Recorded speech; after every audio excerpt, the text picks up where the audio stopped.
Hey yogis, and welcome. In today's yoga tutorial, we are going to be breaking down downward facing dog.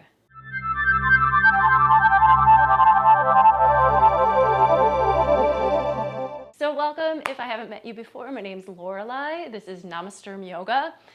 And downward facing dog is a pose that shows up in almost every single yoga class, yet I see students struggle with it all of the time. So although in most classes you'll hear an instructor give some brief guidance, how to get into it, what to do with it, today I really wanted to break down down dog for you so that you know things like what's going on with your hands, what to do with your legs and feet, and what the priorities of the pose really are. So first of all, if you are not familiar at all with downward facing dog, let me just give you a basic demonstration. It is an inverted V-shaped pose with your hands on the ground, your hips in the air, and the back is at a long diagonal.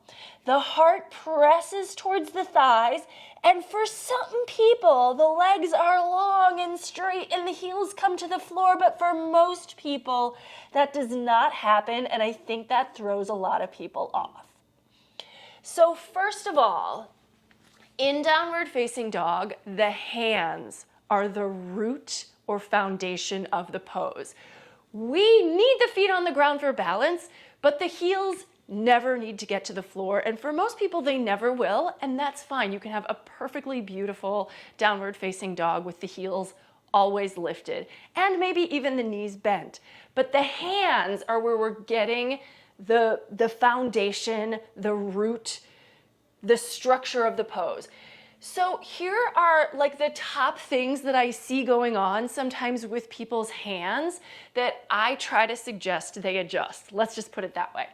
So the first one is sometimes people will bring their fingers together. It could be all of their fingers are together, or it could be their thumbs are out and their other four fingers are together. But the first thing I always suggest is that you want to spread your fingers wide. And this creates like almost like a webbed hand. Yeah, we don't actually have webbing between our fingers, but it creates a lot more surface area for the hand. Because this pose is founded on the hands, there is going to be weight into the hands. The more we can distribute the weight through the entire underside of the hands, the easier it is on the palms and the wrists. So we want to spread the fingers wide. Now, the next thing that I sometimes see happens is that people will turn their hands way out or way in. I see way out a lot more. There can be a very, very slight turn out of the hands, but more or less what I think of as the first finger wants to point towards the front of the mat so that the pinky is turned out and the thumb is pointing in, but like, so this sort of, we're almost creating like an L shape, well, like kind of like a box or a block between like right angles with the thumb and first finger. I'm going to show close-up images of this so you can actually see it on your screen, but we really do want to be having the hands straight forward, and we want them shoulder distance apart. So we don't want them as wide as the mat. We don't want them too close together. We want them about shoulder distance apart. Everyone's shoulders are slightly different, but not that dramatically different.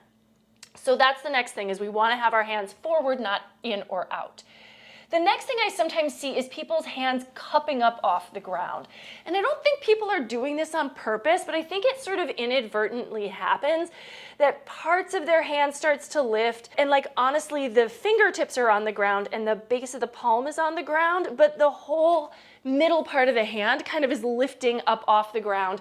And truly we want to get like as if our hands were suction cups. We want the whole thing to push into the ground. And then the final thing I sometimes see is people rolling to the outer edges of their hands, and their thumb and forefinger, maybe they're not completely coming off the ground, but they're very light, and all of the weight ends up on the pinky side of the hand.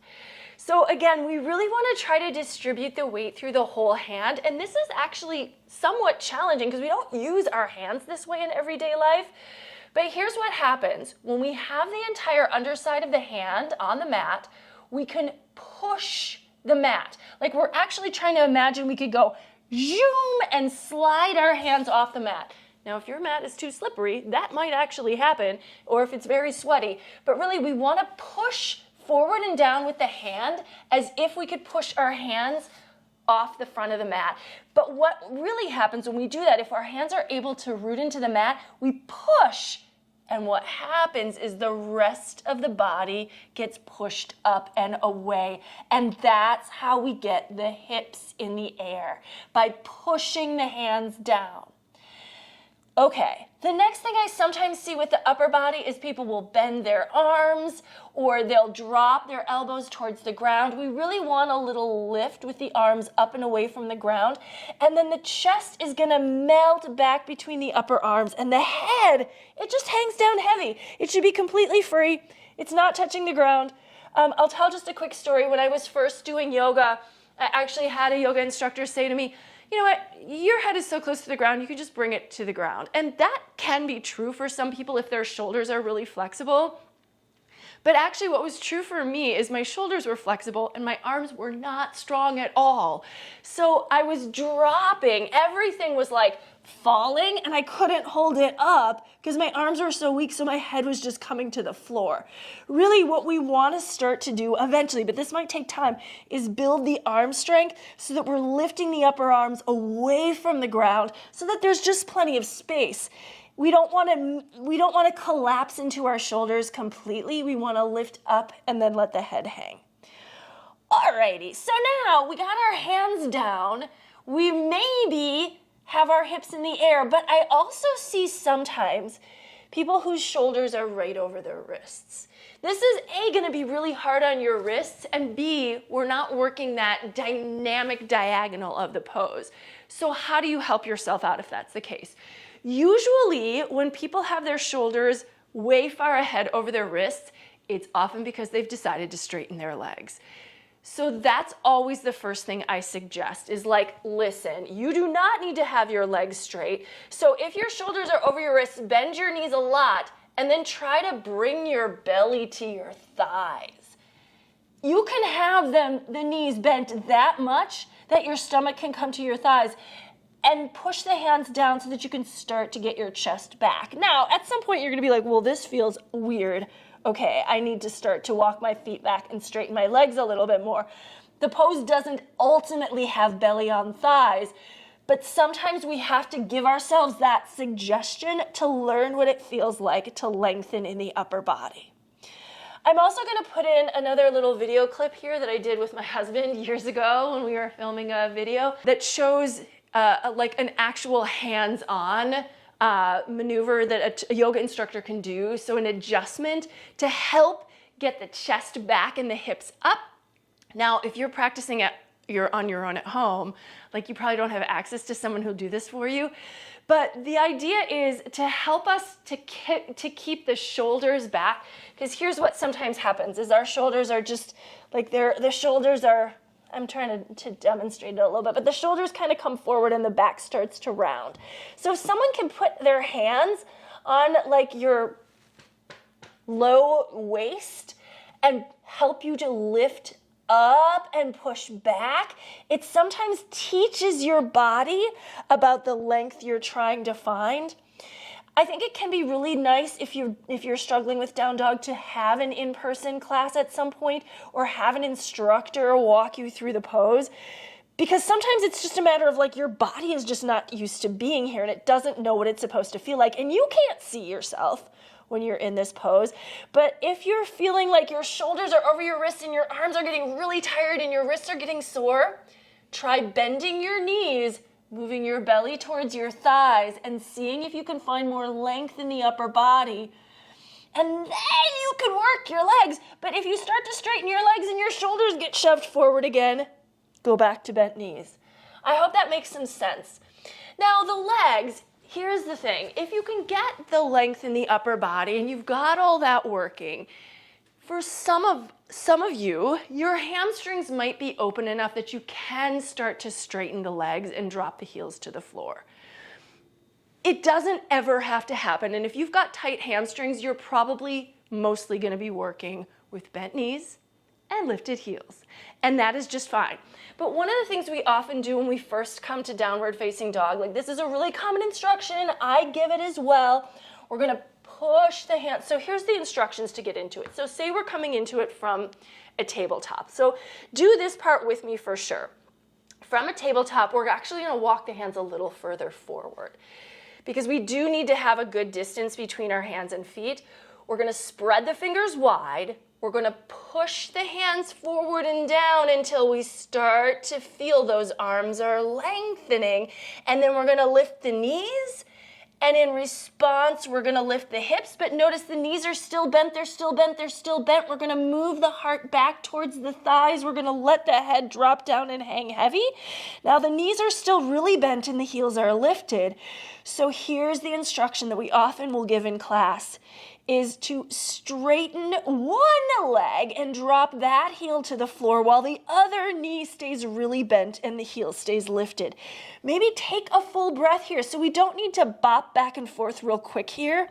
Now we're gonna re-bend that first knee, lift the heel again, and try the other side so that we're not forcing our heels to the ground or forcing our legs straight. We're just testing out one leg at a time while keeping all of that length and strength in the upper body.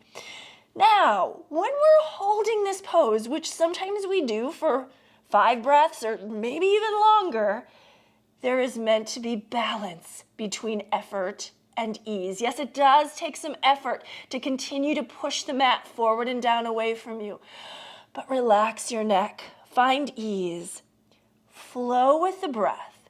So I always like to encourage, as you inhale, see if you can find more length by pushing the hands and lifting the hips.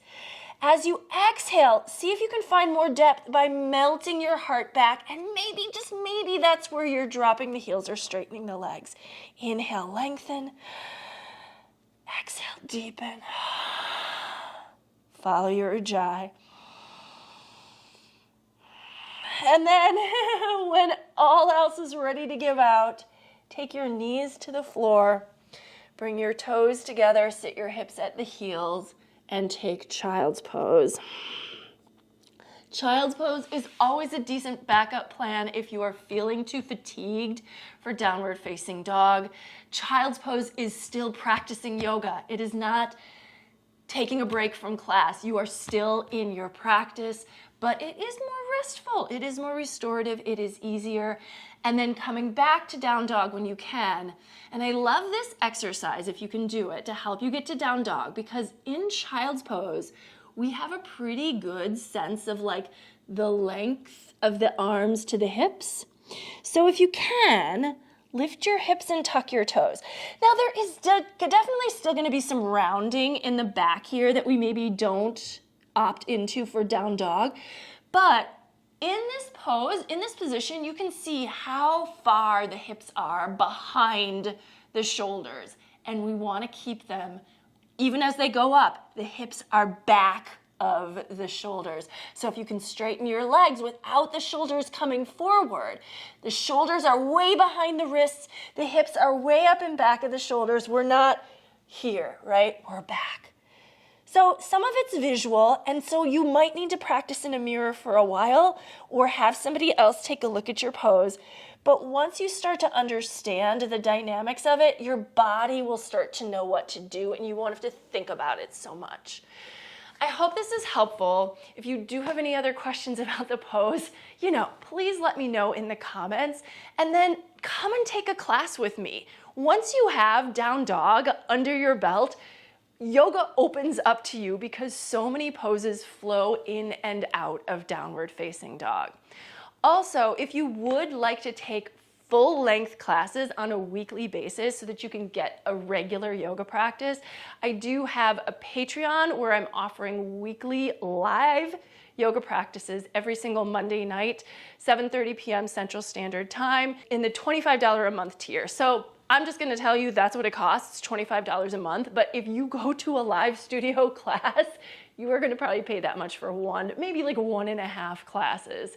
So if you wanna start a regular yoga practice where you're practicing consistently on an ongoing basis, check it out over there.